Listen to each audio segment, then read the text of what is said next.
Too many marriages are on their knees, but not in their Bibles. Sometimes Satan isn't after our marriages as hard as we think.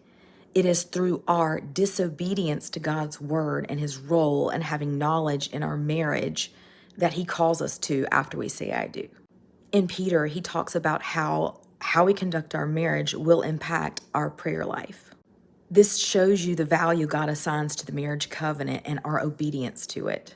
When we don't honor our spouse in our marriage, it impacts every area of our life.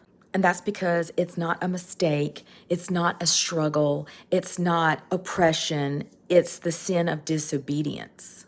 And God makes it clear in his word that our sin blocks our prayers being heard. In this passage, Peter is instructing the men to live with their wives in an understanding way. This can be broken down more digestible in one easy sentence. Husbands, be a constant student of your wife. The husband should try to understand the needs of the wife and seek to meet them. In marriage, we're called to be a continual student because we are constantly evolving and changing, both individually and together.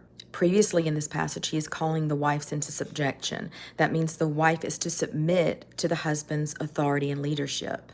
But let me ask you this. What if you were being called to follow a leader that not only didn't know you at all, but that possibly was living in some sin? Would you feel comfortable with their authority? Would you be more apt to want to follow them? Look, the truth is it's easy to trust God. He knows us intimately. He listens to us all day, every day. He loves us, and he has proven it time and time again through sacrifice. He longs to meet our needs, and he wants what's best for us. He is essentially selfless. God calls husbands to have this same love and leadership over their wives. In fact, this is why so many times you will see marriage semi-mild between God and his love for the church. Listen, when husbands seek to have physical intimacy with their wives, but they neglect having emotional intimacy with their wives, there will never be unity. This is because unity doesn't start in the bedroom. It starts in the Bible and obeying the commands of how to love. Listen, I would hate to know that the many prayers that I've prayed that I desire and am desperate to have answers to was sitting in a bookshelf the whole entire time, and the fallout of not knowing that was on me. When we walk in God's ways, we'll benefit from it in our marriage.